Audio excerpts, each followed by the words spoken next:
Gene Gilmore. My birth given name is Eugene Reuben Akers. I don't want any money for what I'm doing because hopefully this video won't come out until after my death. So I have nothing to gain, nothing to profit by telling you what I'm going to tell you. And a lot of what I'm going to tell you is available online until they see this video. And I'm sure things will start getting scrubbed. As well as moon photos. But anyway, my father in 1968 was stationed at Cannon Air Force Base in New Mexico. I made notes on my computer so that I wouldn't forget anything, because there's a lot of little things and stuff that I'd forget.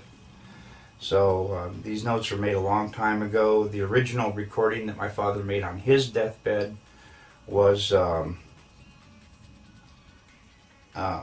destroyed in a fire. So this is my deathbed confession, because now I'm dying of cancer.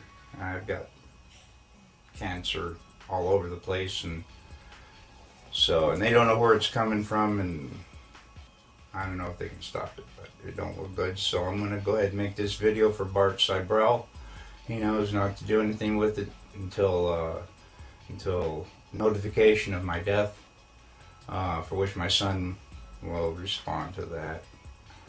Okay, like I said, in 1968, my father was stationed at Cannon Air Force Base in New Mexico. We lived in Clovis, New Mexico. He was in the military police for over 20 years, and on his deathbed in 2002, we made a recording of what happened. Now, I already told you what happened to the recording. But it doesn't matter, because all the facts are there, so it doesn't matter who's telling the story or whatever. I will, at the end of the video, I'll supply a picture of my father, his badge, the flag of when they buried him. I'll show you some photos of my dad. I was born in 1955. So in 1969, I was 14 years old. I vividly remember the Apollo 11 coming down, landing on the moon, they're walking around and all that stuff.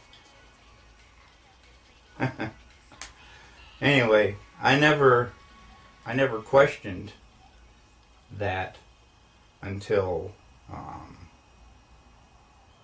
my dad told me what he told me on his deathbed. And then I started doing a little, nothing major, nothing, just surfing the web, I think they call it, surfing the web.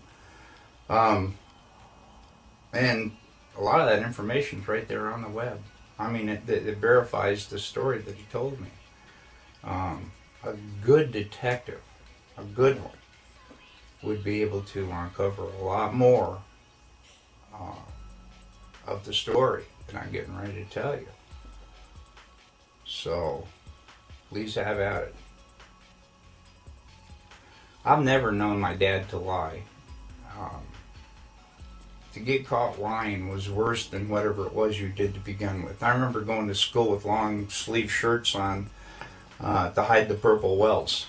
You did not lie in our house, that's for sure. Dad had a really bad attitude towards lying. Excuse me again.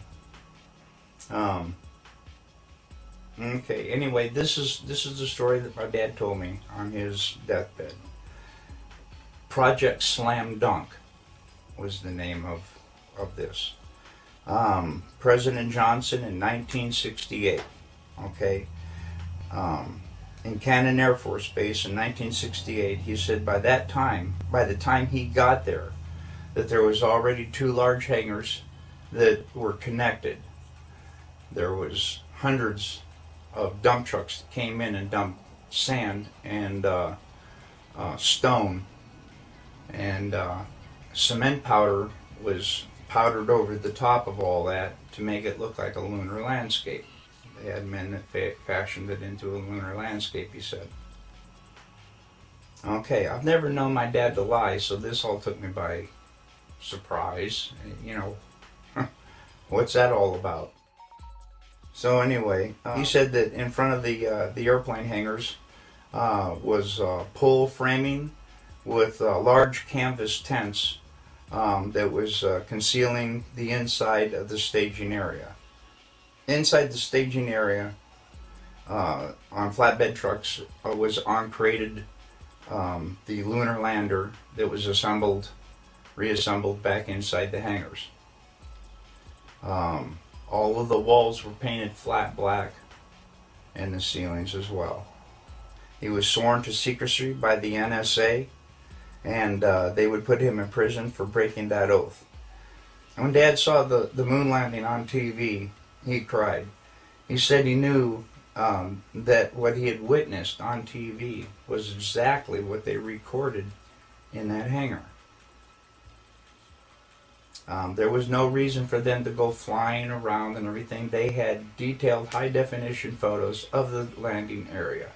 There was no reason for them to go flying around to a different landing area that almost exhausted their fuel, except for drama, because everything had gone so smoothly. Nothing, so it had to be something. Anyway, Dad was one of 3 guards that guarded the inside of the front entrance. There was a list of 15 people who could enter. No one else was allowed by order of President Johnson. And here is that list. And I gave it to Bart Seibel as well. And he checked out a lot of these names, and he says he can verify a lot of these people and what they do. And I come across a couple myself. Anyway, President Johnson, Neil Armstrong, Edwin Aldrin, Werner von Braun, Robert Emmenegger, Gene Kranz, James Webb, Joe Kerwin, Dr. Thomas Paine, Glenn Looney, Dr. Christopher Kraft, Dr. James Van Allen, General Trudeau, Lieutenant Colonel Donald Simon, and Grant Norrie. Now, the only 2 that I really have information on is Robert Emmenegger. Apparently, he did a lot of video work and stuff for the Department of Defense. So the DOD did know him. Okay, and the other one was Grant Norrie, Norray, I believe. Was to the best of my dad's knowledge, was a like some FBI, CIA, NSA, who knows, something like that. Okay, President Johnson only showed up for the first day of filming. Filming lasted for 3 days, and the entire project was restored to original. In other words, the hangars were all taken apart, the sand was all removed, and so on and so forth. Okay. Dad said there was a lot of building going on at the base, so at the time, so sand and cement powder was never questioned. I can see how they could smuggle that all in within everything else that's going on. Since 2002, I have dug up, I already told you about that, the evidence for the moon landing that I have found. If you go to Google and go to Cannon Air Force Base website, they admit that President Johnson was there. The lunar lander was there. The astronauts were there. I also have verified some of the people on the list were there. I also verified there are a lot of building going on in the base, just as he had told me. And all of this was going on at the same time, on the same date. Dad told me all these things father to son. He also told me not to ever tell anyone what he had said, but he said on his deathbed that he had to tell somebody before he died because it was just too important not to tell. I sure as hell wasn't going to tell anybody. Yeah, I feared for my wife and me and my son, and I'll tell you why. Ever since I contacted Bart Seibel, I think they may be listening to his phone once in a while, because I never had any problems until I contacted him and told him my story. Now,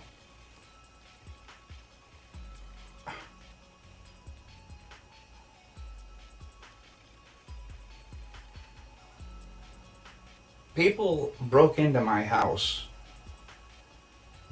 2 times.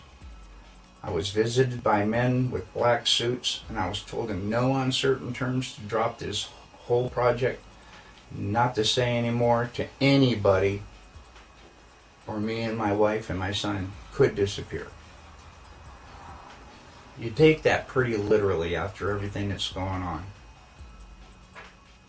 Well, so I stopped contacting Bart, and now I'm making this video that I'm going to send to Bart. Mr. Cybrell, excuse me. Bart's my brother, man. My brother in heart, my brother in Jesus, okay? Bart, being a good friend that he is, called the police for me and told them about the break-ins. The 2 detectives that came out and everything questioned me and everything like that, I didn't give them any information at all. At the time, I thought it was a test from them guys in the black suits. I didn't say crap. So all that went away and everything. But it definitely, the 2 guys in the black suits were not the 2 detectives that came out to question me about the break-ins. But thanks, Bart. But no, I don't want any help. I just want somebody to pick up where I left off and be able to prove with the information I've given. And I'm trying to give as much as I can, because I know that once I die, I'm not going to be able to be asked any questions. So that's why I tried to give you a little backstory too. But that's about all I can think of. My dad, he raised me by the book. I know he didn't lie to me. And as I started seeing more and more of what he was telling me was true, I realized my dad wasn't lying. I lifted the lid off my dad's case, and you can see that his name is Cyrus Eugene Akers. He was born on July 17th, 1933.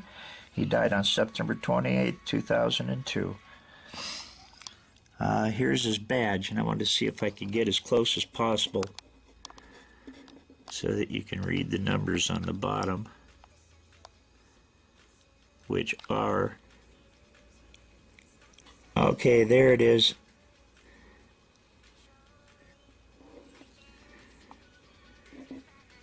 (07596). 07596.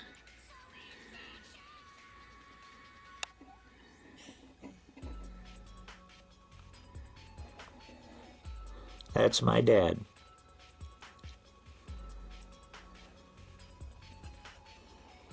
And it must have been a really early picture, because he's only got 2 stripes, so that was back in the 50s, I'm sure. Probably not long after I was born. And there he is. That's my father.